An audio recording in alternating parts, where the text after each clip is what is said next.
தரிதானதீக்ஷிதம் சர்வபூதசுகிருதம் தயாநிதிம் தேவராஜமதிராஜமாஶ்ரயே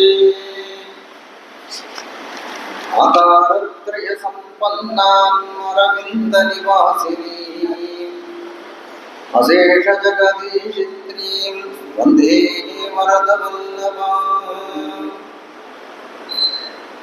ஸ்ரீராகவம் தசரதாத்மஜமப்ரமேயம் சீதாபதிம் ரகுகுலான்வயரத்னதீபம் அஜானுபாவம் அரவிந்ததடாயதாட்சம் ராமம் நிசாச்சரகர லக்ஷ்மண் நிசாச்சர விநாசகரம் நமாமி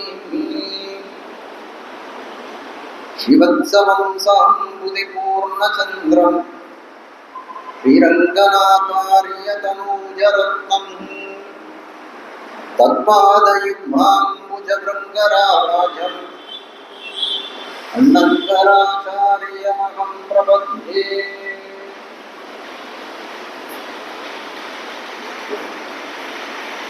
கூடியிருக்கக்கூடிய அடியவர்களுக்கு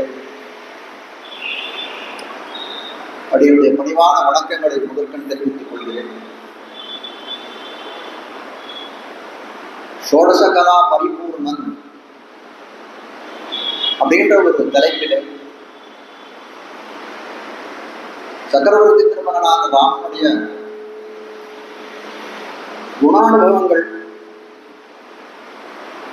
அந்த வால்மீகி பகவான் நாரத முனிவரிடத்துல 16 குணங்களை பட்டியலிட்டு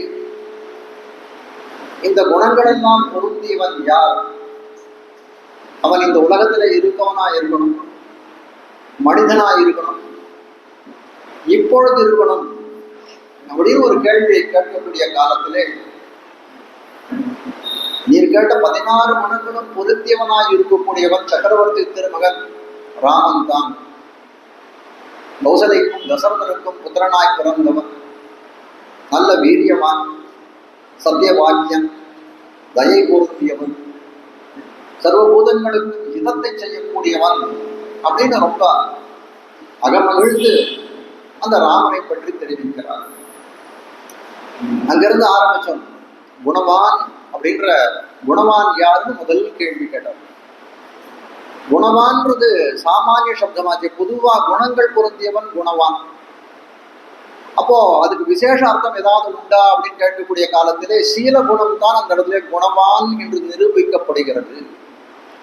சீலகுணம்னா ஒரு உயர்ந்த நிலையில இருக்கக்கூடியவன், தாழ்ந்தவர்களுடைய குறையற கலக்கக்கூடிய தன்மை படைத்தவனாய் இருக்கிறான். அதுதான் குணவான்ற குணம். அப்படிப்பட்ட குணமானது ராமன் பலரிடத்திலே காட்டினான். குகனிடத்திலே காட்டினான். வேடர் குலத்திலே பிறந்தவன், அவனை ஏழை என்று பார்க்கவில்லை, ஏதலன் என்று பார்க்கவில்லை, கீழ்மகன் என்று பார்க்காமல் அவனுக்கு இறங்கினான், தன்னுடைய சீலகுணத்தை காட்டினான். அதே போல வேட்டுவ ஜாதியிலே பிறந்தவள், ஆச்சாரிய கைங்கரியத்தாலே நல்ல பழுத்த ஞானாதிகை, நல்ல ஞானம் பொருந்தியவளாய் இருந்தவள் சபரின்னு சொல்லக்கூடியவள். அவள் திறத்திலே தன்னுடைய திருக்கண் நெடுநோக்கு சிரமணி விதுர ரிஷி பத்னிகளை பூதராக்கின புண்டரீகாட்சன் நெடுநோக்கு என்று சொல்லும்படியாய் ஆச்சாரிய கைங்கரியத்திலே பழுத்தவளாய் இருந்த சபரியை தன்னுடைய திருக்கண் நோக்கினாலே பரமபதத்துக்கு அனுப்பி வைத்தான் ராமன் என்றெல்லாம் அந்த குணவாண்ட சப்தத்துக்கு அர்த்தம் பார்க்கும். அதுக்கு மேல வீரியவான் அப்படின்னு வீரவான்னா வீரம் பொருந்தியவன் யார், வீரமுடையவன் யார்னு சொல்லக்கூடிய காலத்திலே ராமன் தான் வீரமுடையவன். அதை எங்க பார்த்தோம்னா ராமராவண யுத்தத்திலே மூலபலத்தை வதம் செய்யக்கூடிய காலத்திலே பார்த்தோம். ஏனால் சாதாரண ஒன்று சொல்றோம், ஒரு முகம்னு இருக்கு, ஒரு எம்பெருமானுடைய முகம் இருக்கு. எப்படி இருக்குன்னா தாமரையை போன்று இருக்கிறது அப்படின்னு ஒரு உபமானம் சொல்றோமே. சாதாரண அந்த கவிவரவுல சொல்லுவான், ராமனுக்கும் ராவணனுக்கும் நடந்த யுத்தத்துக்கு என்ன ஓம சொல்ல முடியும் கேட்டார். ராமராவணையோர் யுத்தா ராமராவணையோர் யுத்தா. ராமராவண யுத்தத்துக்கு உபமானமாக ஊமையான எதுவுமே சொல்ல முடியாது. அந்த ராமராவண யுத்தம் தான், அதுதான் அதுக்கு உபமைன்னு சொல்லுவார்கள். அதுபோல அப்படிப்பட்ட ஒரு தன்னுடைய ஆற்றலை காட்டினான் ராமன். இந்த இடத்துல வந்து ராவணனுடைய யுத்தம் செய்யக்கூடிய காலத்தினால வீரன் அவன் தான். அதே மாதிரி தர்மஜான்னு இன்னொரு குணத்தை காட்டணும். தர்மஜானா தர்மம் அறிந்தவன் யார் அப்படின்னு சொல்லக்கூடியதா இருக்கிறது. அப்போ தர்மம்ன்ற சப்தத்துக்கு அர்த்தம் என்ன அப்படின்னு பார்க்கக்கூடிய காலத்திலே ஆனுஷம்சம் பரோ தர்மஹா. ஆனுஷம்சம்னா கருணை, இரக்கம் தான் அவனுக்கு முக்கியமான தர்மமாக ராமன் கொண்டிருந்தான் அப்படின்னு பார்க்கணும். அப்படி என்ன அவன் தரத்துல இரக்கத்தை, அவன் எந்த இடத்துல அவனுடைய இரக்கத்தை காட்டினான் அப்படின்னு சொல்லக்கூடிய காலத்திலே தசரதன் தரத்திலே அந்த அயோத்தியாவாசிகள் எல்லாம் தெரிவிக்கிறார்கள் ராமனுடைய குணத்தை. யசனேஷு மனுஷியானாம் ரிஷந்தவதி துக்கிதா. அதாவது ஒருத்தர் கவலையிட்டு இருக்கக்கூடிய ஒருத்தர் மகிழ்ச்சியோட இருக்கான். அயோத்தியா பிரஜை ஒருத்தன் மகிழ்ச்சியோட இருக்கான்னா ராமன் அதை கண்டு மகிழ்ச்சி உடையவனாக இருக்கான். அது ஒன்றும் பெரிய விஷயம் இல்லை. ஆனால் அயோத்தியா நகரவாசி ஒருத்தன் துயருற்று இருந்தால் எப்படி இருக்கான் அப்படின்னு கேட்டால் அவன் ராமன் அதை காட்டிலும் பன்மடங்கு துயருற்றவனாக இருக்கிறான். அவன் துயர் தீரும் வரை தான் துயர் தீராதவனாகவே இருக்கிறான். அதான் சொல்றார் நம்மாழ்வார் திருவாய்மொழியில, துயரது சுடரடி தொழுதழன் மனமே முதல் பாசம். துயரது சுடரடி தொழுதழன் மனமே. ராமானுஜருக்கு முன்னாடி இருக்கக்கூடிய ஆச்சாரங்களும் அர்த்தம் சொல்றாரு. துயரை அறுக்கக்கூடிய சுடரடி இது. இல்ல ராமானுஜர் சொல்ற அர்த்தம் சொல்றார்.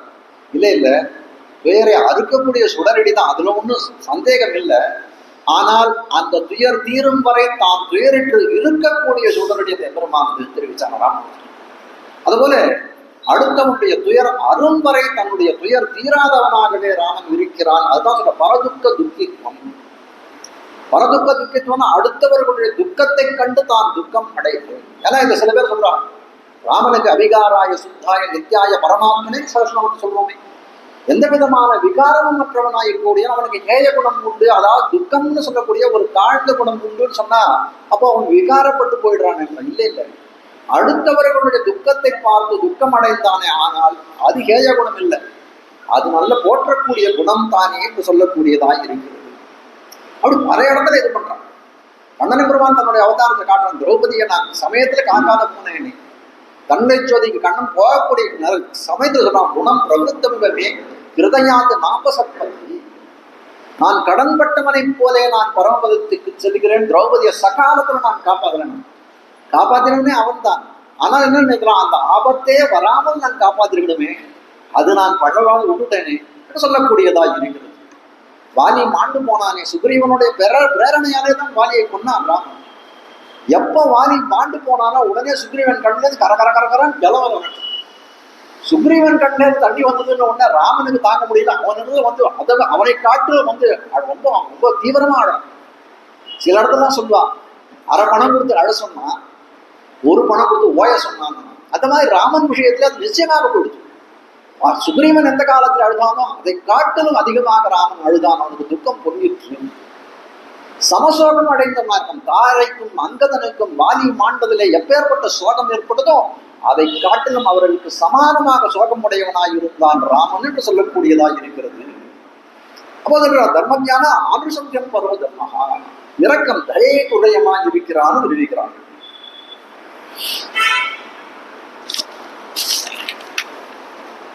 மேல தர்மஜகான்னு ஒரு சப்தத்தை பார்ப்போம். தர்மஜகா அப்படின்னா சகதர்ம சரித்தவா. ஜனக மகாராஜன் சீதா பிராட்டிய கல்யாணம் பண்ணி கொடுக்கக்கூடிய காலத்திலே தெரிவிக்கிறான், ஏம் சீதா மம சுதா, இந்த சீதையானவள் என்னுடைய பெண்ணான இந்த சீதையானவள் எப்படிப்பட்டவள் தெரியுமா, சகதர்ம சரித்தவா, நீ செய்யக்கூடிய தர்மங்களுக்கெல்லாம் குற்ற துணையாக இருப்பான் தெரிவிக்கிறான். அந்த கருத்துக்கு இணங்க நிரூபணம் பண்ண அந்த தர்மஜகான்ற சப்தத்தை இது பண்றான். அப்படி சீதா இது பண்றான். சீதா பிராட்டி ராவனுக்கு உபதேசம் பண்றான். ராமன் எப்படிப்பட்டவன் தெரியுமா, விதிதசகி தர்மஜா சரணாகத வத்சலா. தர்மஜன்ற சப்தத்துக்கு என்ன அர்த்தம் அப்படின்னா சரணாகத வத்சலன்னு. தர்மஜான்ற சப்தத்துக்கு தர்மம் பொருந்தியவன் யார் அப்படின்னா ராமன். அது தர்மம் என்ன அப்படின்னா சரணாகத வத்சலன், அடைக்கலன் என்று வந்தவனை கைவிடாமல் காப்பாற்றக்கூடியவனாய் இருக்கிறான் அந்த ராமன் சொல்லக்கூடியதான் இருக்கிறது. அப்போ அந்த தர்மத்தை எந்தெந்த இடத்துல காட்டினான்னு பல இடத்துல காட்டினான் ராமன்.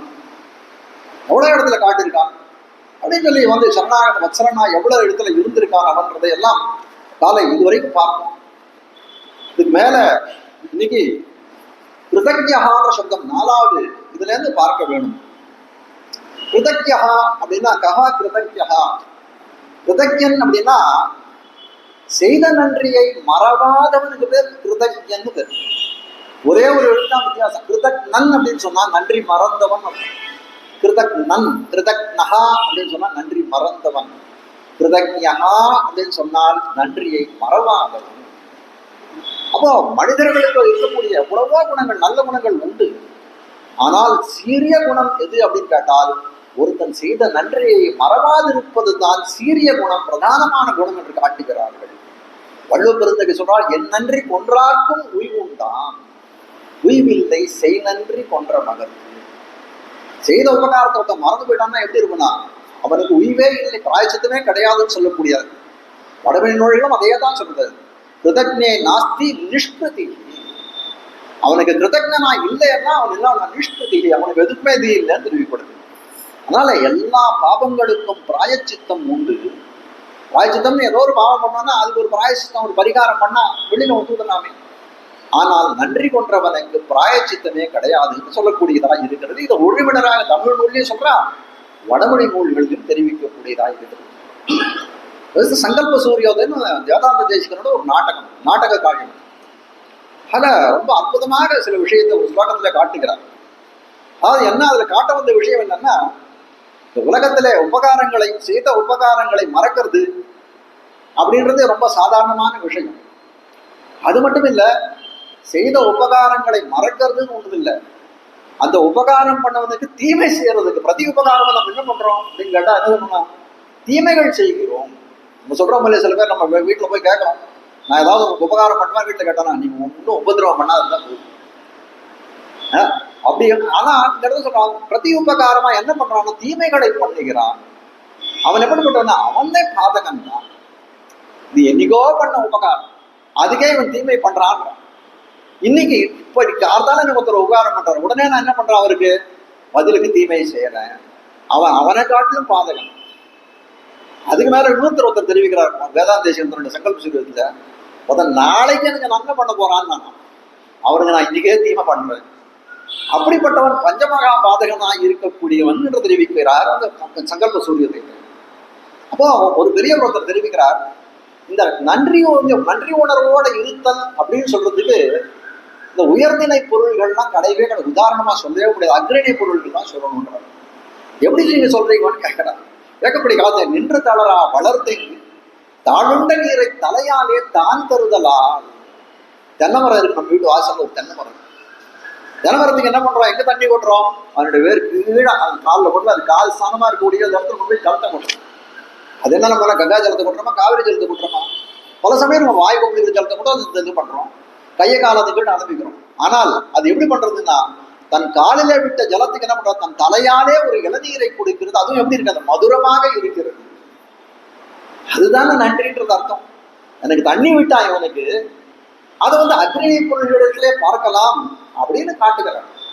உதாரணத்தையாக காட்டுறாரு தவிர, ஆனால் ராமன் அந்த விதத்திலே நன்றியை நினைப்பதிலே ராமனுக்கு சமமாக துல்லியமாக ஒருத்தர் உண்டானா அடையவே கிடையாதுன்னு தெரிவிக்கிறார்.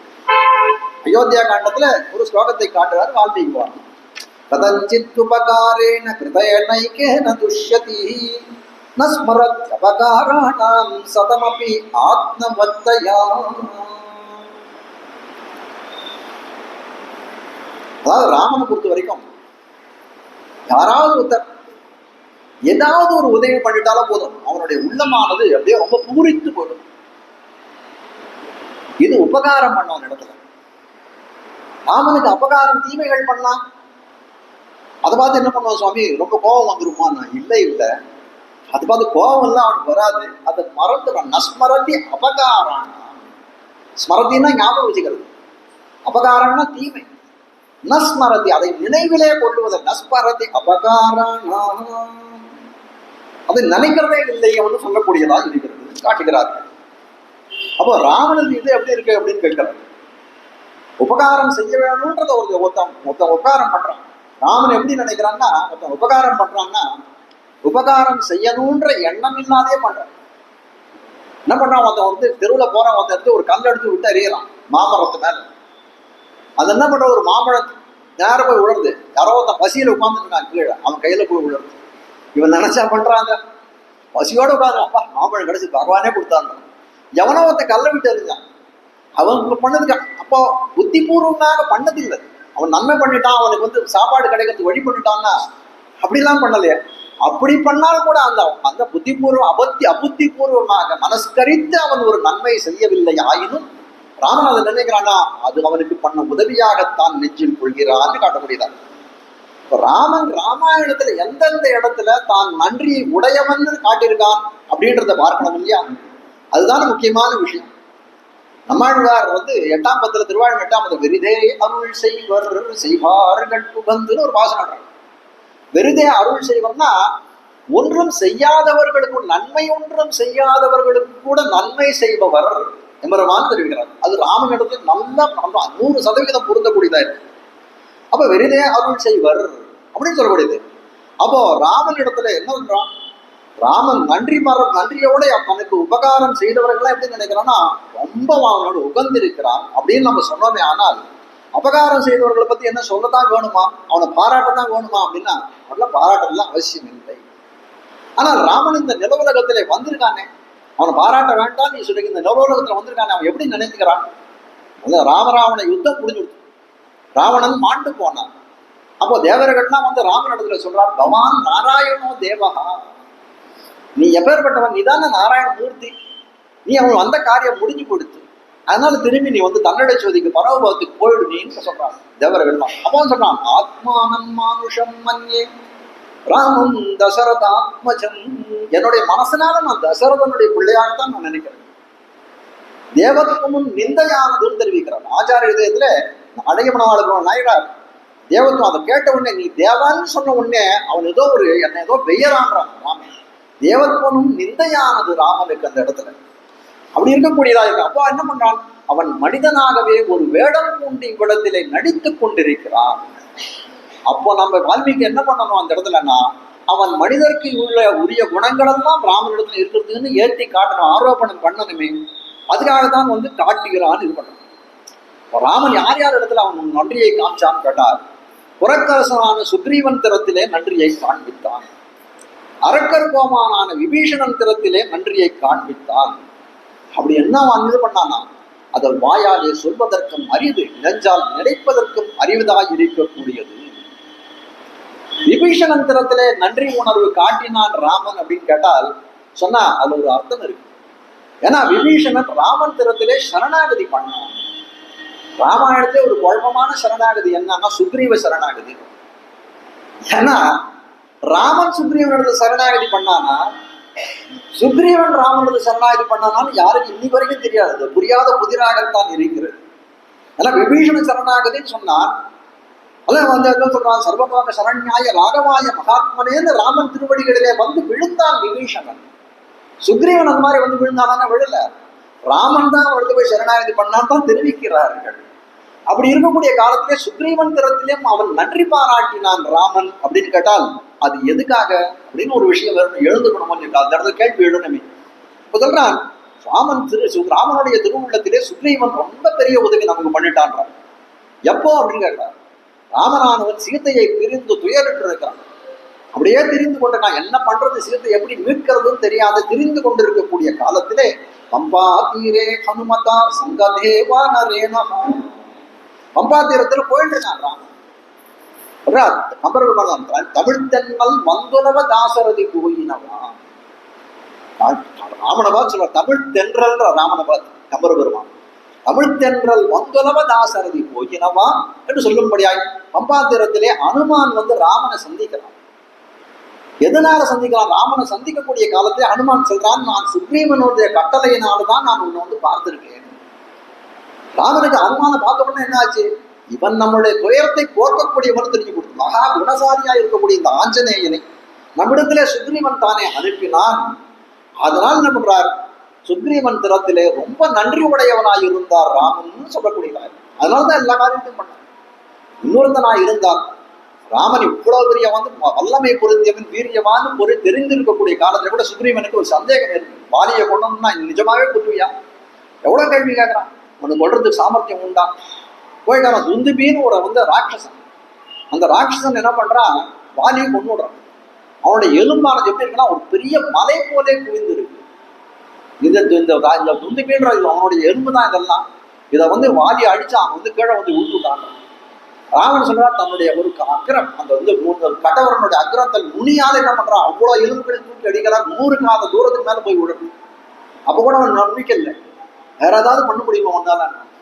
சால விருட்சங்கள் 7 இருக்கு, 7 விருட்சங்களை நான் வந்து இது பண்ணி காட்டுறேன், பான பிரயோகம் ஒரே பானத்தாலே முடிக்கிறேன். சால விருட்சங்கள் எப்படி இருக்குன்னா ஒண்ணு இப்படி இருக்கு, இப்படி இருக்கு, இப்படி இருக்கு, இப்படி இருக்கு, இப்படி இருக்கு. அந்த மாதிரிலாம் வந்து ஒரு பான பிரயோகம் பண்ண முடியுமானா பண்ணா, அதனுடைய வேர்கள் எல்லாம் அதை சேர்த்து அதை இது பண்ணி அந்த பான பிரயோகம் பண்ணி அந்த அம்பானது திரும்பி ராமனிடத்திலே வந்து. நம்மளா இருந்தா என்ன சொல்லியிருப்பான், என் பேர்ல நம்பிக்கை தானே நான் விட்டுருப்பான், ஒன்னால எனக்கு ஒன்றும் ஆக வேண்டியது இல்லை அப்படின்னு தான் நம்ம சொல்லுவோம். ஆனால் அப்படி இல்லை, நன்றி நினைத்தவனா இருந்தான்னு சொல்லக்கூடியது. அப்போ விபீஷன் தரத்துல அந்த நன்றியை காட்டும், சுக்ரீவன் தரத்துல நன்றியை காப்பாற்றி காட்டினான். அதே போல விபீஷணனானவன் வந்து ராவணனுக்கு பல யுகோபதேசங்கள் பண்ணான். ஆனால் என்ன பண்றான், அந்த யுகோபதேசம் வந்து பிடித்த புடையில முதலையும் மூர்த்தனும் ஒண்ணு. ராவணனானவன் காம பீடித்தனாய் இருந்தான். அதனால இவன் சொல்ற வார்த்தை எதுவுமே அவனுக்கு காதலே ஏறும். பாம்புதி குலபாம்சனம், இந்த குலத்தை கெடுக்க வந்த கோடாரி காம்புன்னு அவனை நிந்தனை பண்ணி நாட்டை விட்டே வெளியே சொல்லிட்டான். அப்ப எல்லாத்தையும் சர்வத்தையும் விட்டான். புத்திரான், தாரான், பந்தூன், சகீன், குருன்னு எல்லாத்தையும், ரத்னானி, தரதானியானி எல்லாத்தையும் விட்டான். ராமன் திருவடியே சரணம் சர்வலோக சரண்யாயம் ராகவாய மகாத்மனேன்னு ராமன் திருவடிகளிலே வந்து விழுந்தான். அது என்ன ஒரு, அதுக்கு ஒரு உதவி பாராட்டணும். எங்கிட்ட ஒருத்தர் வந்து கேட்கிறேன், 100 ரூபா இருந்தா கூட கடன் கொடுவா, எவ்வளவு பெரிய உதவி நீங்க பண்ணிடுவாங்கன்னு நம்ம சொல்லுவோம். ராமன் சொன்னாங்க, நம்ம சொல்ல மாட்டோம். ராமன் சொன்னா அந்த பேருதவியாக அவன் மனத்திலே நினைக்கிறான். அந்த பேருதவி எப்படி காட்டுறாரு அப்படின்னு கேட்டார். ஸ்ரீவஜன் போட்டு ஒரு வாக்கியத்தை தெரிவிக்கிறார்கள். விபீஷணன் ராவணனை குலபாம்சனம் என்றான். ராவணனை விபீஷணன், ராவணன் வந்து குலபாம்சம், இந்த குலத்தை கெடுக்க வந்தவன் நீ சொல்றாரு. பெருமாள் என்ன சொல்றாரா, இக்ஷ்வாகு வம்சராக நினைத்து வார்த்தை அருளி செய்தார். விபீஷணன் என்ன நினைச்சாரா, இக்ஷ்வாகு வம்சத்திலே பிறந்தவனாக நினைச்சு அவனோட வார்த்தையை அருளி செய்தார் ராமன் அப்படின்னு தெரிவிக்கிறார்கள். இது ராமாயணத்துல எந்த இடத்துல இந்த மாதிரியான விஷயம் காண கிடைக்கிறது அப்படின்னு பார்த்தோமே. ஆனால் விபீஷன் வந்து சரணாகதி பண்றான், இந்த சரணாகதியை அங்கீகாரம் பண்ணிட்டான் ராமன்.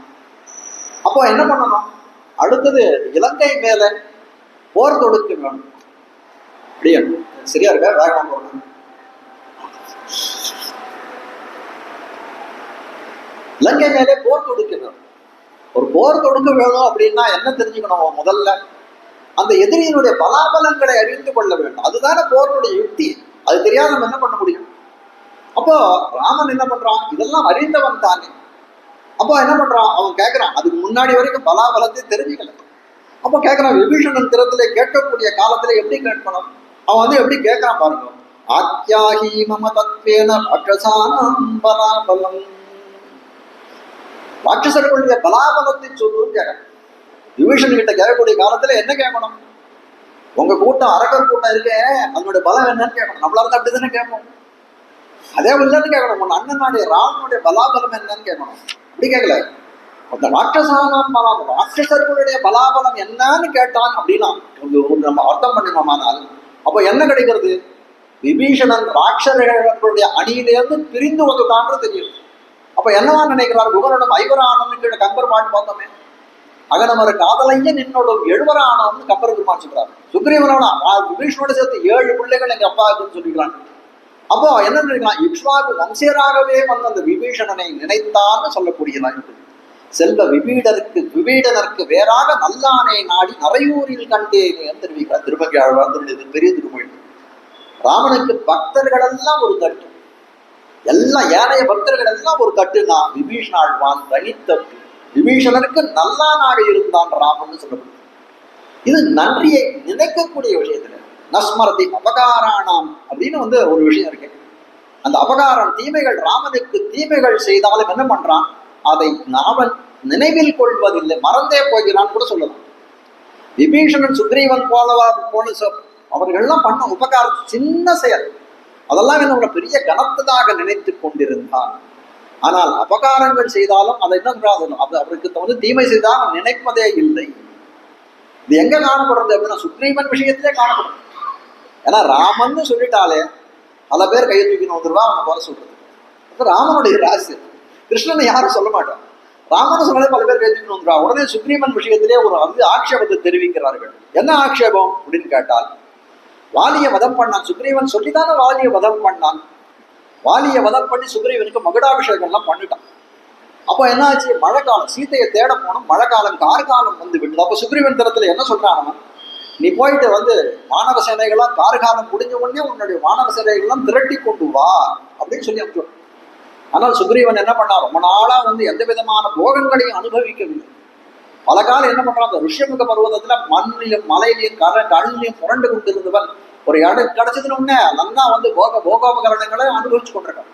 கார்காலம் முடிஞ்சு போயிடுது. அப்போ வரவே இல்லை, திருப்பி வரவே இல்லை. அப்போ ராமன் லக்ஷ்மணன் திறத்திலே சொல்றான், லக்ஷ்மணா இந்த கார்காலம்லாம் முடிஞ்சு போயிடுது, மழை காலம் முடிஞ்சு போயிடுது. இந்த சுக்ரீவன் என்ன பண்ணணும், நியாயமா இந்த சமயத்து மன்னர்கள் எல்லாம் அரசர்கள் எல்லாம் போருக்கு செல்ல வேண்டிய சமயம் வந்து விடுது. இப்படிப்பட்ட சமயத்தை கூட இந்த சுக்ரீவனானவன் நமக்கு கொடுத்த வந்து வாக்கை மறந்து போனான், காலம் முடிஞ்சதுன்றதை மறந்து போனான். அதனால நீ ஒரு விஷயத்தை அவங்ககிட்ட சொல்லி, வாலி போன வழி திறந்தே இருந்து உனக்கே ஒன்னையும் அமைச்சிருவேன்னு சொல்லி அவங்ககிட்ட அப்படின்னு சொல்லி அனுப்பி விட்டாங்க. உடனே என்ன பண்றான், அது உடனே இப்போ அதில் உடனே என்ன சொல்லுவோம், இப்போ நஸ்மரதி அபகாரானா, எவ்வளவு அபகாரம் பண்ணாலும் ராமன் அதை நினைத்து கன்றுவதில்லைன்னு ஒரு அர்த்தம் இந்த இடத்துல சொன்ன முடியும். இப்போ ராமனுக்கு கோபம் வந்துடுது, சுக்ரீவன் அபகாரம் பண்ணாங்க, அதை மறக்கணுமா இல்லையா, மறக்கலையா ராமன் அப்படின்னு சொல்லக்கூடியதான் இந்த இடத்துல ஒரு சந்தேகம் நமக்கு வரும். அது ரொம்ப அழகாக வந்து நம்முடைய ஆச்சாரியர்கள் தீர்த்து வைக்கிறார்கள். நூற்றுக்கணக்கான தீங்குகள் கண்டாலும் ராமனுடைய மனம் கன்றுவதில்லைன்னு சொன்னால், உயிர்த்தோழன் சுக்ரீவன் கிட்ட அக்னி சாட்சிகமாக நட்பு கொண்டான் ராமன் தான் ராமாயணத்துல காட்டுறார்கள். அப்படி இருக்கக்கூடிய காலத்துல உயிர்த்தோழனாய் இருக்கக்கூடிய சுக்ரீவன் திறத்திலே இவ்வளவு ஒரு சீற்றம் ராமனுக்கு ஏற்பட வேண்டிய காரணம் என்ன அப்படின்னு கேட்கறேன். அப்போ இந்த விஷயத்தெல்லாம் கேட்டுட்டான்.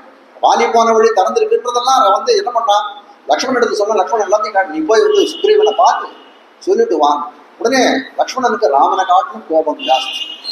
உடனே என்ன சொல்றான், நீ அண்ணா நீ ஒன்றும் கவலைப்படாது, நான் போய் சுக்ரீவனை முடிச்சுட்டு வந்துடுவேன். அது மட்டும் இல்லை, அங்கதான் இருக்கானே அவனுக்கு எல்லா விதத்திலும் நமக்கு உபகாரம் பண்ணுவான், சுக்ரீவனை முடிச்சு விடுறாங்க. வேணும் ராமன் இருக்கும் அப்படிலாம் பண்ணிடாது, அப்படிலாம் நீ நன்னடத்தை உள்ளவனா இருக்கக்கூடிய நீயே போய் இப்படி பண்ணலாம். இப்போ எப்படி பழையபடியே நீ சுக்ரீவன் திறத்துல வந்து எப்படி நம்ம மித்திரமா இருந்தோமோ நண்பர்களாக இருந்தோம், அதே நண்பர்களை போலே குளிர்ந்த வார்த்தைகளை பேசு. அப்படி பேசக்கூடிய காலத்திலே சுக்ரீவனானவன் என்ன பண்றான் அப்படின்னா, என்ன பண்றான்றத பாரு. அவன் கொடுத்த வாக்குறுதியை காப்பாற்றுவான்ற மாதிரி தோணித்துன்னா அவன் ஒன்றும் பண்ணாத. அவன் நன்றி கொன்றவனாய் இருந்தானே, ஆனால் நீ என்ன பண்ண, அவனை முடிச்சுடு, அதுக்கு முன்னாடி எதுவும் பண்ணாதேன்னு தெரிவிக்கிறான். அப்போ இதனால காட்ட வந்த விஷயம் என்ன அப்படின்னு கேட்டால், தர்மசாஸ்திரங்கள் வந்து இதை செய்யாதே. அம்மா இவருமான் பிறகு அவதாரத்துக்கு காரணமே என்னன்னு சொல்லக்கூடிய லட்சியம் என்ன அப்படின்னு கேட்டால், பரித்ராணாய சாதுனாம் விநாசாய துஷ்கிருதாம் தர்ம சம்ஸ்தாபனார்த்தாய. தர்ம சம்ஸ்தாபனம்ன்றது எப்படி பண்றது அப்படின்னு கேட்டால், இந்த தர்மத்தின் வழியில் நம்ம நடக்கணும்னா நமக்கு சாஸ்திரங்கள், வேதம் உள்ளிட்ட வேதங்கள், வேதாந்தங்கள், ஸ்மிருதி, இதிகாச புராணாதிகள்லாம் நமக்கு இருக்கு. அதெல்லாம் நம்ம எந்த வழியில நடக்கணும்னு சொல்லக்கூடியதா இருக்கிறது. அப்போ என்ன பண்றோம், தர்ம சம்ஸ்தாபனார்த்தம்னா அறநூல்களிலே இருக்கக்கூடிய வழிகளை எல்லாம் காட்டும். அப்போ சுக்ரீவன் கிட்ட சொல்லக்கூடிய காலத்துல நீ என்ன சொல்லு தெரியுமா, நன்றி கெட்டவனா இருந்தால் அதுதான் பிராயச்சித்தம் இல்லாத பெரிய பாவம். பிணம் தின்னும் ஜந்துக்கள் கூட நன்றி கெட்டவனுடைய பிணத்தை தின்னுவதில்லைன்னு சொல்லுது அவனிடத்துல. அவன் தானா வரானா இல்லையாவா? அப்ப இந்த இடத்துல காட்ட வந்த விஷயம் என்ன அப்படின்னு கேட்டால், தர்ம சம்ஸ்தாபனம் பண்ண பிறந்தவனாய் இருந்தவன் ராமன். அதனால தர்ம சம்ஸ்தாபனத்துக்கு உண்டான அந்த அறநெறி அந்த இடத்துல எடுத்து காட்டுறானே தவிர சுக்ரீவன் திறந்திலே அவனுக்கு கோபமே இல்லைன்னு ருஜு பண்ணுகிறார்கள். அதே மாதிரிதான் இலங்கைக்கு போனோம், கடலை தாண்டி போகணுமே. அப்ப விபீஷன் கிட்ட கேட்கற, எப்படி கடலை தாண்டுறதுன்னு கேட்கற. விபீஷனை என்ன நினைச்சா, நமக்கு சரணாகதி வெளிச்சு, எல்லாருக்கும் ஒரே மருந்து தான். எருது கெட்டாருக்கும் ஏழே கடுக்காய், ஈனா பெண்டிற்கும் ஏழே கடுக்காய். வீட்டுல ஒரு கதை சொல்லுவாங்க. எருது கெட்டாருக்கும் ஒருத்தனுக்கு வீட்டுல வந்து எருமை மாடி வச்சிருக்கான், அது தொலைஞ்சு போயிடுச்சு. அப்ப என்ன பண்ணா, ஒரு ஊர்ல ஒரு போலி வைத்தியம் இருந்தான். அவனிடத்துல போய் கேட்டா, என்னோட எருது கெட்டு போச்சு. எதனால கேட்டா, ஜோசியனாவும் இருந்திருப்பான்னு நினைக்கிறேன் அந்த காலத்துல. அவன்கிட்ட கேட்டவொடனே என்ன பண்ணான், அவன் ஒரு 7 கடுக்காய் அவனுக்கு கொடுத்தாங்க. இதை சாப்பிடு, எருது வந்துடும். அவனுக்கு என்ன வந்ததுன்னா, அவனுக்கு அந்த சாப்பிட்ட உடனே 7 கடுக்காய் சாப்பிட்டே வயிறு கலைக்குது, பிரவிற்த்தி தான் வந்துடுச்சு. நேர ஏரிக்கரைக்கு ஓடி போனான். வீட்டுல அந்த காலத்துல இது கிடையாது. அதனால அவனை ஏரிக்கரைக்கு போனான். அந்த ஏரிக்கரையில எங்கேயோ தெரிஞ்சு அந்த எருது நேரம் வந்து அதை பிடிச்சு போகணும் வீட்டுல. என்ன எப்பேற்பட்ட ஆழியா இவரு, எருது கெடுத்தார்க்கும் ஏழை கெடுக்காய். ஒரு பெண்ணுக்கு குழந்தையே பிறக்கல, நேரம் இவருக்கு வந்தான், ஒன்றும் குழந்தையே பிறக்கலைங்க. அந்த 7 கடுக்காய் எடுத்து கொடுத்தான், சாப்பிடுவோம். சாப்பிட்ட உடனே என்னாச்சு, வயிற்றுல ஏதோ பூச்சினால்தான் கர்ப்பம் நிற்காத இருந்தது. சாப்பிட்ட உடனே கடுக்காய் சாப்பிட்ட உடனே அந்த பூச்சிகள் எல்லாம் போயிடுது, கர்ப்பம் போடுது. அப்போ அது இதுவாய் போயிடுதுன்னு சொல்லக்கூடியதாக இருக்கிறது. அப்போ காட்ட வந்த விஷயம் என்னன்னா, சுக்ரீவனுக்கு அந்த விபீஷணனுக்கு தான் சரணாகதி பண்ணோம், நமக்கு ராமன் கிடைச்சுட்டான், நமக்கு ராமன் கிடைச்சுட்டான். அதே போல எவ்வளவு சரணாகதி பண்ணான்னா கடலரசன் வழி விடுவாங்க, இன்னும் சரணாகதி பண்ணணும். சரி, ராவணன் என்ன பண்றான், நல்லா அனுஷ்டாதான் வசிஷ்டரோட சிஷ்யர். அதனால என்ன பண்றாங்க, வசிஷ்டரோட சிஷ்யரா இருக்கிறதுனால எல்லா விதமான சரணாகதிக்கு உண்டான அங்கங்கள் எல்லாம் குளித்தான், மூடிக்கு போட்டான், என்னென்ன பண்ணணுமோ எல்லாத்தையும் பண்ணிட்டு போய் தர்மத்தை விதிச்சு அந்த மேல படுத்துட்டான் திருப்புள்ள நேரம். அப்படின்னா 2 நாள் ஆச்சு, 3 நாள் ஆச்சு, கடலரசன் வரவே. உடனே பண்ணான் லக்ஷ்மணா, இல்ல எடு, இந்த கடலையே ஒண்ணுமில்லாத ஆக்கி விடுறேன் பாரு, மொத்தத்தையும் அடிச்சு விடுறேன், நடந்தே போயிட்டு இந்த வானர சேனை எல்லாம் அப்படின்னு தெரிவிச்சுட்டான். உடனே கடலரசன் ஓடி வந்தான். ஓடி வந்த காலத்துல என்ன பண்றான், அவனை பான பிரயோகம் பண்ணா எந்த அம்பை எடுத்தானோ அப்ப சொல்றான், உன்னுடைய எதிரிகள் யாருன்னு சொல்லு, அவர்களெல்லாம் ஒழிக்கிறேன். ஏதோ ஒரு இடத்துல என்ன பாய்ந்துவாங்க, கடலரசனுக்கு எதிரிகளாக இருந்தவர்களை தன்னுடைய அம்பை கொண்டு ஒழித்தான்னு சொல்லக்கூடியதாக இருக்கிறது. அதனால காட்ட வந்த விஷயம் என்னன்னா, எபெருமானுடைய சீற்றமும் நமக்கு நன்மையே ஆகிறது. சீற்றத்தோடு அருள் பெற்றவன் அடிக்கு செங்கன்மால் அப்படின்னு தெரிவிக்கிறார். சீற்றத்தோடு அருள் பெற்றவன் எபெருமான் நரசிங்க பெருமானா பிறந்தானே, இரண்யனை கொல்வதற்காக பிறந்தான், சீற்றத்தோடு பிறந்தான். சீற்றத்தோட அருள் உண்டான்னா சீற்றம் இரண்யனுக்கு, அருள் பிரகலாதனுக்கு. அப்போ எபெருமானுடைய சீற்றம் என்னன்னா நன்மைக்கே காரணமாக விளங்குகிறதுன்னு சொல்லக்கூடியதா இருக்கிறது. அப்போ கருணாமூர்த்தியாக இருக்கக்கூடிய அந்த ராகவனுக்கு சீற்றம் உண்டாக வழி இல்லை, எந்த விதமான இதுவும் கிடையாது. ஆனால் சீற்றம் உண்டானதாக காணக்கூடிய இடத்திலே பல தர்ம சூக்ஷ்மங்கள் உண்டு காட்டுகிறார். இவர் ரொம்ப அற்புதமான அர்த்தங்களை மேல காட்டுகிறார் காஞ்சி சுவாமி கிரந்தத்துல. இப்போ ராமனிடத்துல கிருதஜ்ஞதான நன்றி மனக்கு குணம் இருக்குதுன்னு சொன்னீங்களே, இந்த கிருதஜ்ஞதா குணம் எங்கேருந்து வந்தது அப்படின்னு கேட்டால், காரணகுணாக காரியே சங்கிராமந்தின்னு ஒரு பிரமாணம். காரண பொருள்ல இருக்கக்கூடிய விஷயமானது காரிய பொருள் இருக்கு. ஒரு தங்க கட்டி இருக்கு, இந்த தங்க கட்டியை கொண்டு ஒரு சங்கிலியை பண்றோம். அது காரணம் என்ன, காரண பொருள் தங்க கட்டி, காரிய பொருள் என்ன சங்கிலி. அப்போ தங்கத்தினுடைய தன்மை இந்த சங்கிலியில இருக்குமா அப்படின்னு கேட்டா இருக்கும். இந்த அவதாரம் சொல்லக்கூடிய ஸ்ரீமன் நாராயணன் அவதாரமாக பிறந்தவன் ராமன். ராமனிடத்துல இந்த குணம் காண கிடைக்கிறது அப்படின்னா, இந்த நன்றி, அந்த கிருதஜ்ஞன்னு சொல்லக்கூடிய குணம் ராமனிடத்திலே காண கிடைக்கிறதுனா சாட்சாத் அந்த பகவானோட நாராயணமூர்த்தியிட எப்படி இது விளங்கும்னு சொல்லக்கூடியதாக இருக்கிறது.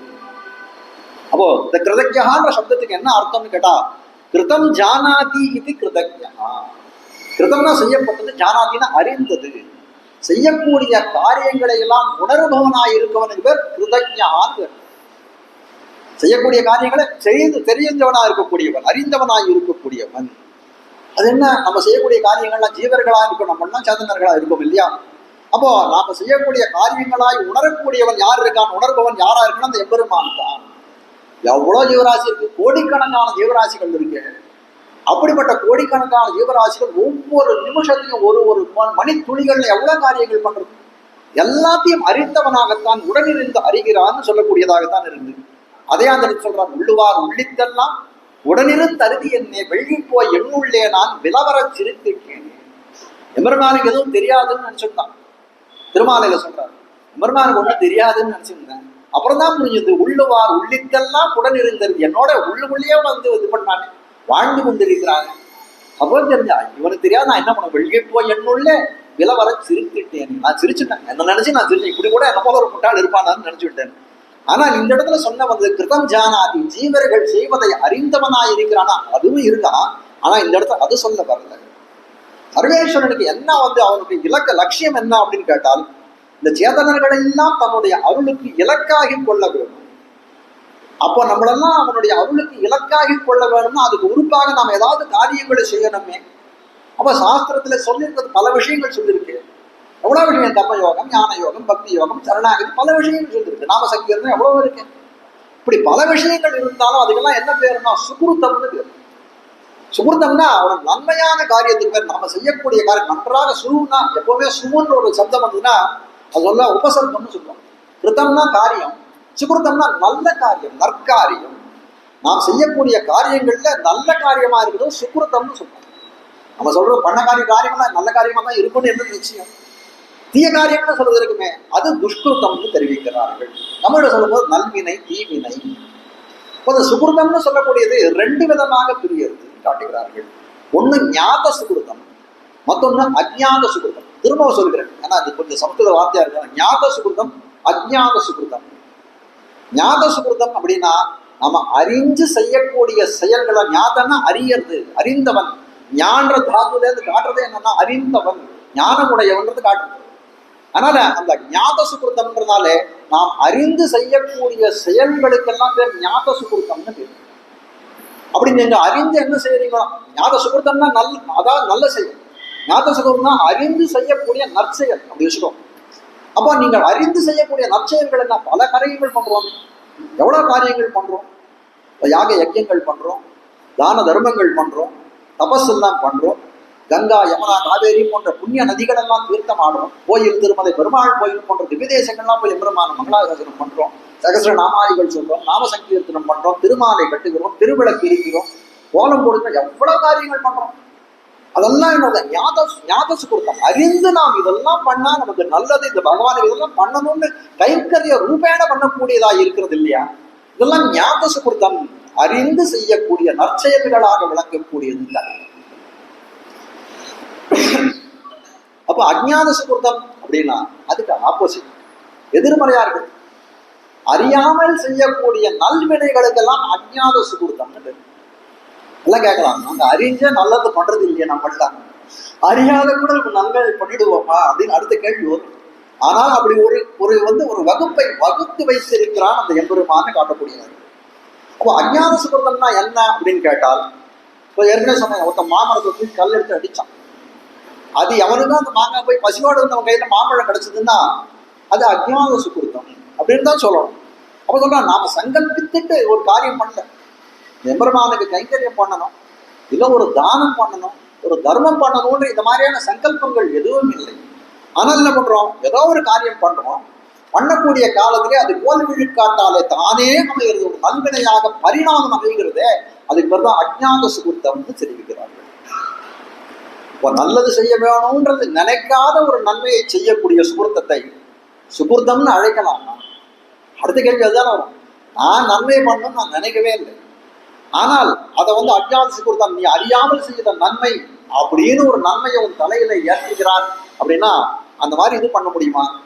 சாஸ்திரங்கள்ல என்ன சொல்றது அப்படின்னு கேட்டால், ஒரு காரியத்தை ஒருத்தன் செய்யறான், காரியத்தை செய்தவன் கர்த்தான்னு பேர் வந்து, அந்த கர்த்தாவானவன் என்ன பண்றான், தன்னுடைய புத்திபூர்வமாக செய்யக்கூடிய செய்கையை தான் சுகிருத்தம்னு சொல்லணும்.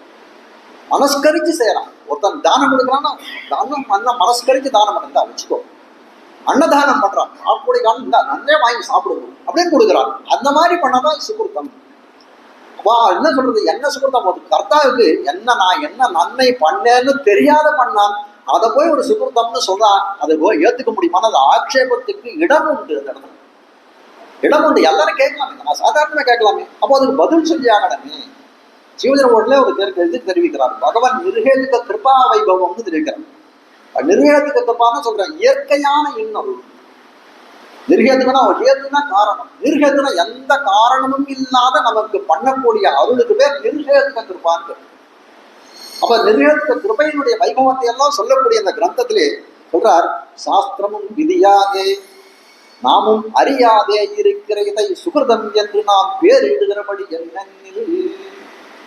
அஜ்ஞாத சுகிருதம்னு இருக்கு இல்லையா, அது சாஸ்திரத்துல விதிக்கப்படலாம்.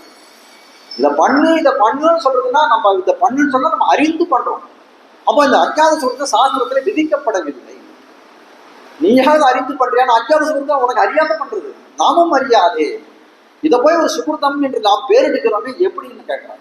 நாம் அன்று இதை நாம பேர் வைக்கல, இதுக்கு யார் பேர் வச்சாங்க? ஈஸ்வரனே பேர் வச்சுட்டாங்க. அந்த எவருமானே பேர் வச்சா இதெல்லாம் அஜ்ஞான சுகிருதம்னு பேர் வச்சுட்டான்னு தெரிவிக்கிறார்கள். எதுக்காக இந்த மாதிரி அஜ்ஞான சுகிருதம்னு ஒரு பேர் வைக்கிறாங்க? சர்வமுக்தி பிரசங்கம் மாறாமைக்காக. சர்வமுக்தி, முக்தின்னா மோட்சம், எபெருமான போய் அடையிறது. இந்த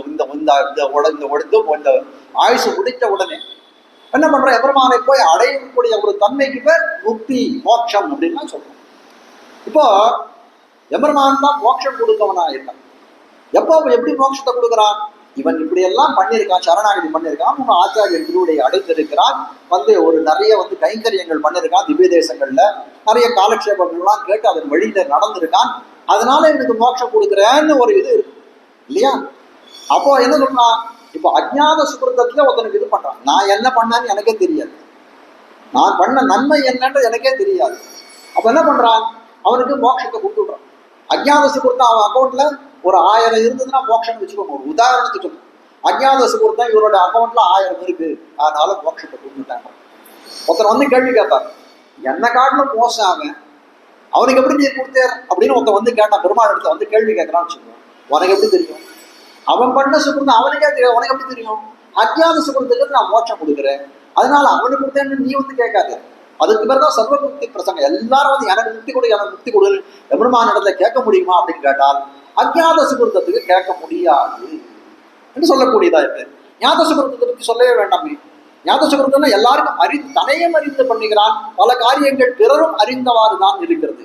பண்ணக்கூடிய எல்லாருக்கும் அறிந்து பண்ணுவோம், தான தர்மங்கள் பண்றோம், பண்ணக்கூடிய காலத்துல எல்லாரும் அறிந்ததாகத்தான் நம்மளும் உளமறிந்து பண்ணுகிறோம், பலரும் அதை பார்க்கிறார்கள், அதான் அவர்களுக்கும் தெரிந்திருக்கிறது. அப்ப ஞாத சுகிருத்தத்துல இந்த விஷயமே வராது. சர்வமுக்தி பிரசங்கம் வாராமைக்காக என்ன பண்றானா எம்பெருமான் என்ன பண்றானாம், அஜ்ஞாத சுகிருத்தம்னு ஒரு வகுப்பை இது பண்ணுகிறான், காட்டுகிறார்கள். இதனால் என்ன தேர்றது அப்படின்னு பார்த்தோம்னால், நமக்கு அஜ்ஞாதம், நமக்கு அறியல இல்லையா, நம்ம அறிஞ்சு எதுவும் பண்ணல. ஆனால் இது நம்மளுடைய பட்சம், நம்முடைய பக்கத்திலிருந்து பார்க்கச்சே எந்த நன்மையும் நான் பண்ணவில்லை. ஆழ்வார் சொல்றார், ஈசனே நிறை ஒன்றுமிலே என் கண் பாசம் வைத்த பரச்சுடர் சோதிக்கே. ஈசன் ரொம்ப தாழ்ந்தவன் தான், எடுத்த எந்த நிறையும் கிடையாது. ஆனா சொல்றா, என் கண் பாசம் வைத்த பரஞ்சுடர் சோதிக்கே. எப்படி பரஞ்சுடர் சோதிக்கிட்ட பாசம் வைத்தான் இவரிடத்துல ஆழ்வார் இடத்துல அப்படின்னு கேட்டால் அது அஜ்ஞான சுகிருத்தமா கூட இருக்கலாம். அது ஆழ்வாருக்கு தெரியல, யாருக்கு தெரியும் அப்படின்னா எம்பெருமானை பொறுத்த வரைக்கும் நாம் பண்ணக்கூடிய அஜ்ஞாத சுகிருத்தம் அவனுக்கு ஞாத சுகிருத்தம், அவன் அறிந்து இருக்கிறான், நீ என்ன நன்மை பண்ணிருக்கான்னு உங்களுக்கு தெரியாது. ரொம்ப குழப்பறான்னு நினைச்சுக்க வேண்டாம். அப்போ எம்பெருமானுடைய கிருபா நிரூபணத்தை எப்படி பண்றான்னு தெரிவிக்கிறான். எம்பெருமானுக்கு இந்த மாதிரி ஒரு கிருப்பை இருக்கு, அஜ்ஞான சுகிருத்தத்துக்கு கூட பலனை கொடுக்கிறான் அப்படின்னு கேட்டா, அப்படின்னு இதுவானால் அதை எப்படி இது பண்றது, நிரூபணம் பண்றதுன்னா எம்பெருமான் எப்படிப்பட்டவன்? யதார்த்த ஞான நிதி. யதார்த்தம்னா உள்ளதை உள்ளபடி சொல்லக்கூடிய, அறிந்து கொண்டிருக்கக்கூடிய ஞான நிதியா இருக்கக்கூடியவன். அவனுக்கு என்னன்னா அந்நியதா ஞானமோ விபரீத ஞானமோ கிடையாது. அந்நியதா ஞானம்னா ஒரு பொருளை மாற்றி அறிந்து கொள்ளுது. ஒரு கயரை பார்க்கிறான், பாம்புன்னு அறிந்து கொள்கிறான் இல்லையா. விபரீத ஞானம்னா ஒரு பொருளை மாற்றியே அறிந்து கொள்ளக்கூடியதா இருக்கிறது காட்டுகிறார்கள். அப்படிப்பட்ட அந்த விபரீத ஞானமோ அந்நியதா ஞானமோ எம்பெருமானுக்கு கிடையவே கிடையாது அப்படின்னு சாஸ்திரங்கள் சொல்றது. அப்போ நம்மளால் மனப்பூர்வமாக செய்யப்படாத ஒரு காரியத்தை அவன் சுகிருத்தம், அது நன்மை அப்படின்னு கொண்டானே, ஆனால் அது எம்பெருமானுக்கு யதார்த்த ஞானம் ஆகுமான்னு ஒரு கேள்வி கேட்கணும். ஒருத்தனுக்கு ஜுரம் வந்தா நிறைய 102, 104 போயிடுச்சுன்னு வச்சுக்க மேடம். அந்த சமயத்துல என்ன சொல்றான், அவன் எதாவது சொல்றான், வாயில வந்ததெல்லாம் சொல்றான், உடம்புன்னு தாங்க முடியல. அப்போ அவனுக்கு என்ன சொல்றான், அவன் சொல்லக்கூடியதெல்லாம் என்ன நினைக்கிறான், அவன் ஜுரம் முடிஞ்ச உடனேக்காரன் எப்படா ஏன்டா இப்படி உளருன்னா அப்படியாண்ணா. அப்ப என்ன அர்த்தம்னா அபுத்திபூர்வமாக, தன் புத்திபூர்வமாக அவன் சொல்ல, அவனுக்கு நிலையிலே அவன் மயக்கத்துல ஏதோ ஒரு நிலைமையில இருக்கான், அவன் மாதிரி எத்தையோ ஒன்று உளறான். அப்போ அதுல யாராவது அர்த்தத்தை போய் கண்டுபிடிக்கிறார்களா அப்படின்னு கேட்டால் அர்த்தத்தையே கண்டுபிடிக்கிறது இல்லை. அப்போ அதை போல என்ன, நம்மையும் அறியாமல் நாம் செய்யக்கூடிய செயல்கள் எவ்வளவோ இருக்கு, அதை எம்பெருமான் எப்படி சுகிருத்தம் நன்மைன்னு கொள்ளுவான் அப்படின்னு ஒரு கேள்வி பிறக்கும். எம்பெருமான் எப்படிப்பட்டவன்னா ஏற்கனவே சொன்னார், இயற்கையாகவே இன்னருள் புரிஞ்சு நமக்கெல்லாம் அருள் பண்ணணும்னு இயற்கையாக சுபாவம் உடையவனாக இருக்கிறான். என்ன பண்றான், எல்லாரையும் அங்கீகாரம் பண்ணணும். ஏன்னா ஒரு விஷயம் பாருங்க, எம்பெருமானுக்கு நாமெல்லாம் சொத்து. ஒரு விஷயம் என்ன அப்படின்னா, நாம எம்பெருமானை அடையணுமா, எம்பெருமான் நம்மளை அடையணுமா அப்படின்னு ஒரு விஷயம் நீங்க பாருங்க. யாரை அடையணும் நம்ம நினைப்போம். பொதுவாக நம்ம நினைக்கிறது என்ன, நாம எம்பெருமானை போய் அடையணும் அப்படின்னு நம்ம நினைக்கிறோம். ஆனால் அப்படி இல்லை, உண்மையில் அப்படி இல்லை. ஆச்சாரியர்கள் என்ன சொல்றா, இல்லை எம்பெருமான் தான் உங்களை அடையணும், சேதன லாபம் தான் ஈஸ்வரனுக்கு பேரு. ஏன்னா அவன் தான் சுவாமியாக இருக்கும், நம்மை உடையவனாக இருக்கக்கூடியவன் எம்பெருமான் தான். அதனால அவன் தானே நம்மை அடைய வேணும் என்று சொல்லக்கூடியதாக இருக்கிறது. அப்போ என்ன பண்றான், தன்னுடைய சொத்தை தான் அடைய வேணும்னா அதுக்காக என்ன வழிய வேணாலும் எம்பெருமான் எடுக்கக்கூடியவனாக இருக்கிறார். அப்போ இந்த சேதனன் புத்திபூர்வமாக பண்ணக்கூடிய சாஸ்திரங்கள் என்ன சொல்றது, இந்த ஞான யோகம் பண்ணு, கர்ம யோகம் பண்ணு, பக்தி யோகம் பண்ணு, சரணாகதி பண்ணு, இதெல்லாம் பண்ணா நான் மோட்சம் கொடுக்குறேன்னு சொல்றது. அப்போ பண்ணதவன் எத்தனை பேர் இருக்கான்னா அது கைவிட்டு எண்ணிவிடலாம், ஹேண்ட்ஃபுல், அவ்வளவுதானே. அப்போ இல்லாதவனுக்கு எப்படி நான் கொடுக்கறது அப்படின்னு கேட்டால் என்ன பண்ணணும்? யாரையுமே அப்படி இல்லாதவனை எப்படி அங்கீகாரம் பண்றதுக்கே வழி கிடையாது, சாஸ்திரபூர்வமான வழியே கிடையாது. அப்ப எப்படி சாஸ்திரத்தையும் சம்மதமா இருக்கணும், இவன் நல்வனையும் பண்ணவனா இருக்கணும், சர்வமுக்தி பிரசங்கமும் வரக்கூடாது. அப்படின்னா என்ன பண்ணணும் அப்படின்னு கேட்டால், அதோ அந்த இடத்துல அஜ்ஞாத சுகிருதம்னு சொல்லக்கூடிய ஒன்றத்தை கற்பிக்க வேண்டும் என்று தெரிவிக்கிறார்.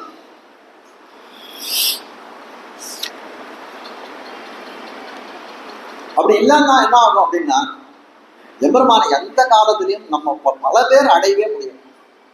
நம்மில் பல பேர் எம்பெருமான அடையவே முடியாது. அஜ்ஞாத சுகிருதம்ன்றது ஒண்ணு இல்லைன்னா அடையவே முடியாது. அப்போ அஜ்ஞாத சுகிருதம்ன்றது தேவைன்னு சொல்ல முடியும். இப்போ அஜ்ஞாத சுகிருதம் உள்ள சொல்ல, அஜ்ஞாத சுகிருதம்னா என்ன சுவாமி அப்படின்னு கேட்கும். அஜ்ஞாத சுகிருதம்னா அதுக்கு மேல தெரிவிக்கிற அஜ்ஞாத சுகிருதம் 3 விதமாக இருக்கும். யாத்ரிச்சிக சுகிருதம், ஆனுஷங்கிக சுகிருதம், பிராசங்கிக சுகிருதம்னு 3 விஷயத்த தெரிவிக்கிறார்கள். இருக்கட்டும், பேரை பத்திலாம் நம்ம ரொம்ப கவலைப்படும். அஜ்ஞாத சுகிருதம்னு ஒரு பேரை மட்டும் தெரிஞ்சுட்டா போதும்.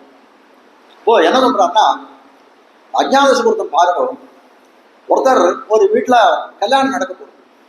தன் பெண்ணுக்கு ஏதோ ஒரு மாப்பிளை பாருங்க, இந்த மாப்பிளை எந்த இடத்துல இருக்கார் அப்படின்னு ஒருத்தர் கேட்கிறாரு. போய் கல்யாணத்துக்கு போய் பொண்ணு கல்யாணம் வந்துருங்க, மாப்பிளை எந்த ஊர்ல இருக்கார் அப்படின்னு கேட்கிறார். உடனே சொல்றாரு, திருவரங்கத்தில் இருக்கார். அப்புறம் எங்கேயா ஒரு போயிட்டு இருக்காரு. எந்த ஊருக்கு போயிட்டு கொண்டீங்க? என் பெண்ணுக்கு சம்பந்தி இதுல இருக்கார், திருவேங்கடமலையில இருக்க, அவரை பார்க்கறதுக்கு போயிருந்தோம். ஸ்ரீரங்கத்துல இருந்தா என்னுடைய மாப்பிள்ளை நேத்திக்கு வந்தார் அப்படின்றார். என் மாட்டு பண்ணை அழைச்சின்னு வரதுக்காக நான் திருக்குறுங்குடி வரைக்கும் போறேன். இந்த மாதிரி லோக விவகாரங்கள், பல விவகாரங்கள் என்ன பண்றான், தன்னையும் மறந்து அந்த திவ்ய தேசத்தினுடைய பேரை சொல்கிறான் இல்லையா? அப்ப என்ன சொல்றான், என்ன பண்றான், இவ்வளவு திவ்ய தேசம் சொல்றேன், உடனே நம்ம என் ஊரை சொன்னாய் ஒரு மார்க் போடு, என் ஊரை சொன்னாய் மார்க்க போட்டுட்டான். அதான் சொல்றது. நீங்க அறிஞ்சு சொன்னீங்களா? சொல்லல, ஒதுக்க முடியாதானே இருக்கு. அது மேல தெரியாது. என்ன சொல்றான், குழந்தைகள்லாம் வீட்டுல குழந்தைகள்லாம் பிறக்கிறது. குழந்தைகள்லாம் பிறக்கக்கூடிய காலத்துல என்ன பண்றான், கேசவன், நாராயணன், மாதவன், மதுசூதனன், தாமோதரன், அந்த மாதிரி பேர் வைக்கிறாங்க.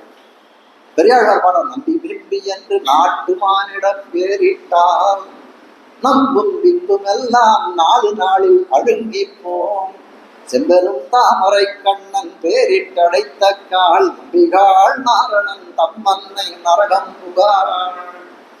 நல்ல பேராவே நம்பி பிம்பின்லாம் பேர் வைக்கிறீங்க, இப்படியா ஒரு பேர் வைக்கிறீங்க.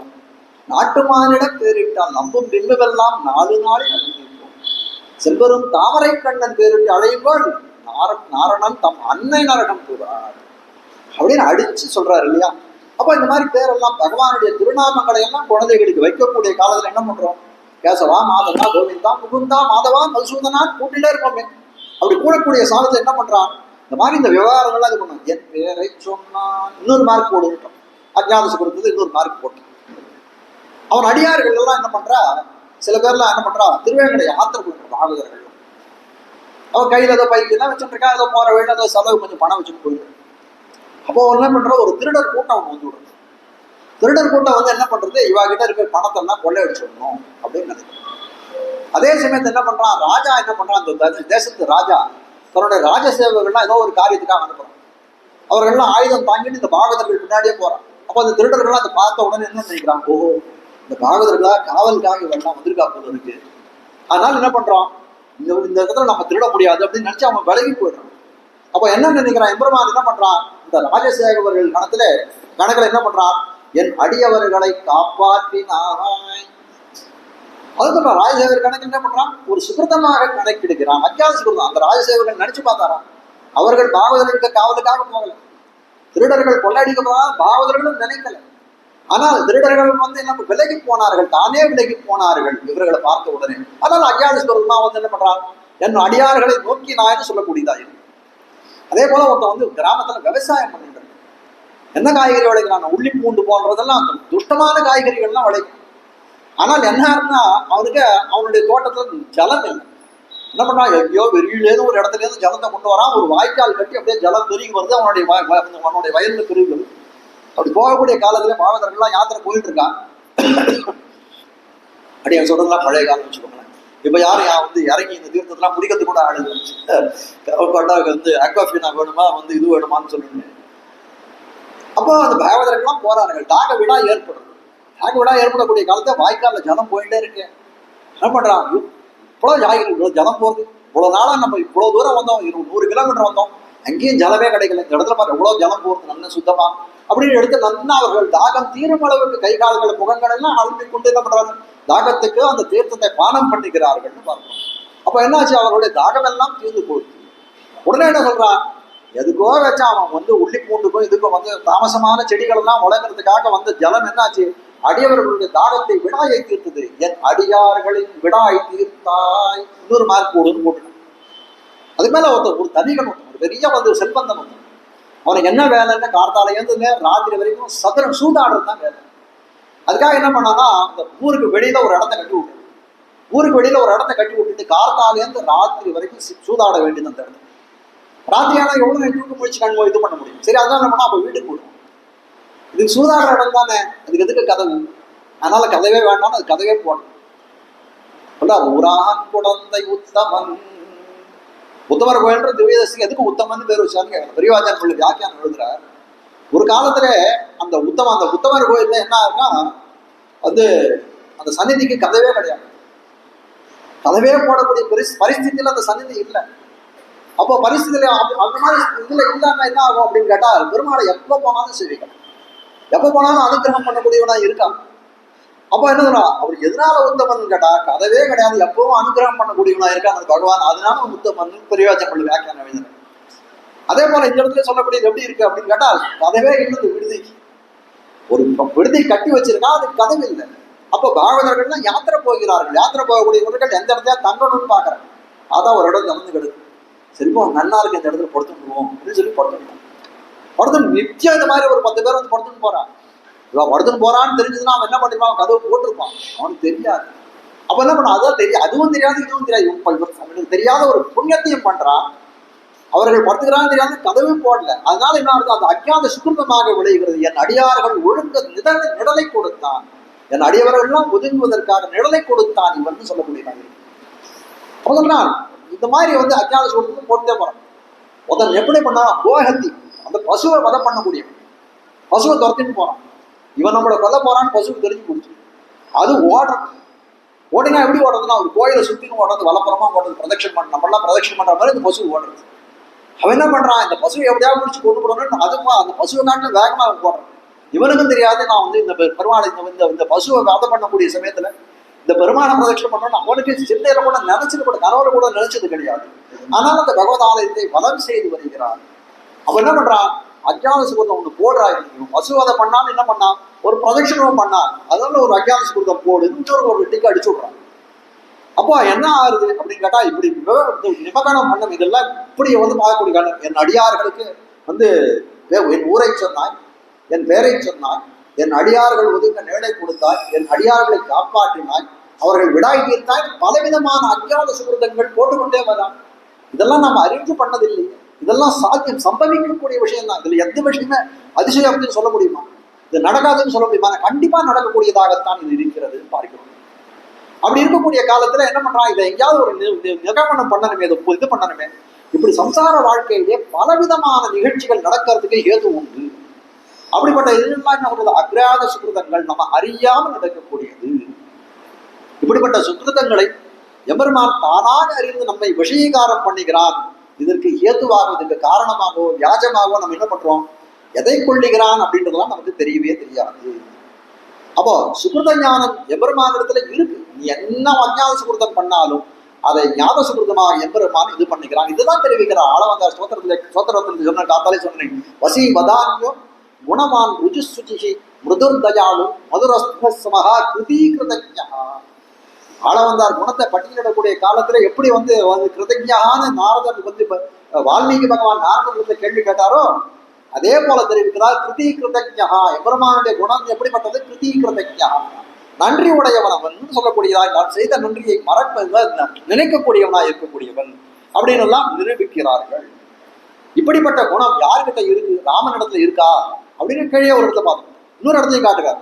விபீஷணன் வந்து சேரக்கூடிய காலத்துல அவனை அங்கீகாரம் பண்ணக்கூடாது, விபீஷணன் எந்த காரணத்தை கொண்டு சேர்த்துக்க கூடாதுன்னு ரொம்ப ஆட்சேபம், பலத்த ஆட்சேபம் பண்ணவன் யாரு? சுக்ரீவன் தான். ஆனா ராமன் என்ன சொன்னான்? நீ என்ன தலைகீழ் நின்றா கூட நான் அங்கீகாரம் பண்ணாத விட மாட்டேன், அங்கீகாரம் பண்ணியே தீர்வேன் அப்படின்னு சொல்லிட்டு என்ன பண்றான்? சுக்ரீவா நீயே போய் கூப்பிட்டு வான், நீ தான் ஆட்சேபனம் பண்ண ரொம்ப, நீயே போய் விபீஷணனை கூப்பிட்டு ஆணையம் அரிஸ்டேட்டம் தத்தமஸ்யா பயன்மயா, என்னாலே அவனுக்கு அபயம் அளிக்கப்பட்டது, நீயே போய் ஆணையம் சொல்லக்கூடியதா இருக்கு. அப்படியே அவன் என்ன பண்றான்? சுக்ரீவன் கிளம்பி போறான். கிளம்பி போன உடனே ராமனுக்கு ஒரு சந்தேகம் வருது. வந்திருக்க விபீஷணனை அவன் சொல்றான், அந்த விபீஷணனை நான் பார்த்ததில்லை, ராவணனையும் நான் பார்த்ததில்லை. வந்திருக்க ராவணனா இருந்தா என்ன பண்ணணும்? விபீஷணோவா சுக்ரீவா, சுக்ரீவா ராம எதிவா ராவணஸ்வயம். வந்திருக்கவன் ராவணன் விபீஷணன் நினைச்சு போற, அந்த இடத்துல ராவணனையே வந்திருக்கானா, ராவணன் வந்திருக்கான், என்ன பண்றதுன்னு திருப்பி என்கிட்ட கேட்டு வராத. ராவணனா இருந்தாலும் அவனுக்கும் அங்கீகாரம் உண்டு, அதனால அவனையும் அழைத்து வா. அப்போ ஏன் ராவணன் அங்கீகாரம் பண்ணணும்னு ராமர் நினைக்கிறார்? இந்த இடத்துல அதானே கேள்வி. அதான் சீதா பிராட்டியை பிரித்திருக்கிறார், முனிவர்களுடைய குடியிருப்பெல்லாம் அழித்திருக்கிறார், உயிர்மாக அவருக்கு தந்தை போல இருக்க வந்து ஜடாயுவை வந்து அவருடைய பிராணத்தை வந்து ஒழித்திருக்கிறார். இப்படியெல்லாம் இருக்கக்கூடிய காலத்திலே ராவணனை அங்கீகாரம் பண்ண வேண்டும் என்று வந்து ராமன் நினைக்கிறான்னா யாருக்கு தெரியும் அவன் எவ்வளவு அஞ்ஞான ஸ்பூர்த்தங்கள் பண்ணி இருக்கிறான் என்று சொல்லக்கூடியதாக இருக்கிறது. அதனால கிருதக்யன் ராமன் என்று சொல்லக்கூடியதாக இருக்கு. மேல தெரிவிக்கிறார். இதுக்கே அதிகமா